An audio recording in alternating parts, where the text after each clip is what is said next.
Halo semua, pada video kali ini kita akan melanjutkan pembahasan soal OSNK Kimia tahun 2024. Mari kita lihat dulu soalnya. Arus listrik sebesar 1,26 ampere dilewatkan pada suatu sel elektrolisis yang mengandung larutan asam sulfat selama 7,44 jam. Volume gas H2 yang dihasilkan pada keadaan STP adalah untuk mengerjakan soal ini teman-teman harus familiar dengan beberapa konsep. Yang pertama adalah konsep elektrolisis tentunya, kemudian stoikiometri reaksi, dan juga stoikiometri gas. Mari kita bahas konsep dasar elektrolisis yang diperlukan. Yang perlu teman-teman ketahui adalah rumus menghitung mol elektron menggunakan arus listrik dan waktu. Karena di sini di soal ada data arus listrik dan juga ada waktu. Nah, mol data ini nanti akan bisa kita hitung mol elektron. Kemudian untuk stoikiometri gas, teman-teman harus mengerti rumus yang melibatkan kondisi STP. STP itu kepanjangan dari Standard Temperature and Pressure. Di mana rumusnya adalah kalau kita mau nyari volume gas, kita harus tahu molnya, kemudian kita kalikan 22,4. Begitu. Nah, langsung saja kita ke tahap pertama. Karena ini kasusnya adalah elektrolisis, kita harus tahu dulu reaksi apa yang terjadi. Di dalam larutan, di sini disebutkan ada asam sulfat. Asam sulfat itu rumus kimianya adalah H2SO4.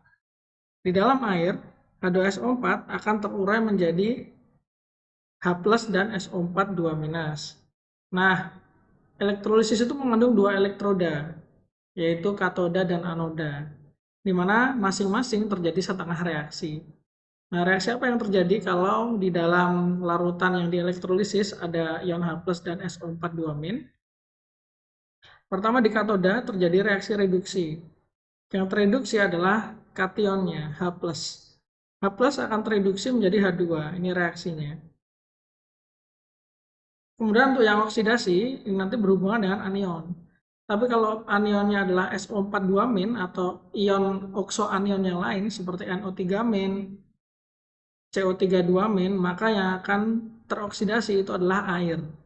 Begini reaksinya, H2O menjadi O2, melepaskan 4 elektron. Nah, karena kita sudah tahu reaksi yang terjadi, hubungan dengan soal itu adalah gas H2. H2 itu yang mana? H2 itu yang ini. Jadi nanti kita akan menghubungkan reaksi elektrolisis untuk H2. Nah, sekarang kita beralih untuk menghitung mol elektronnya.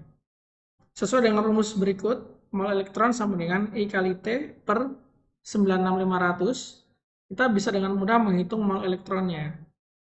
Mol elektronnya akan sama dengan I arus listrik itu adalah 1,26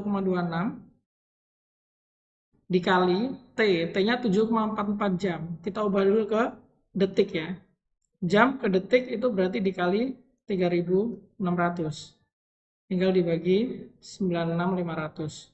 Maka dari sini kita akan dapat mol elektron sebesar 0,3497 mol. Nah, selanjutnya karena kita tujuannya adalah menghitung volume gas H2, maka untuk menghitung volume gas H2 ini berdasarkan rumus STP, kita perlu data molnya.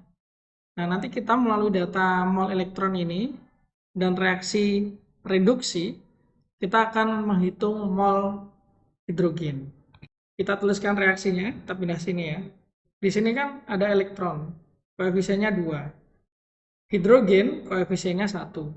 Maka kita bisa tuliskan bahwa mol H2 itu sama dengan setengah kali mol elektron.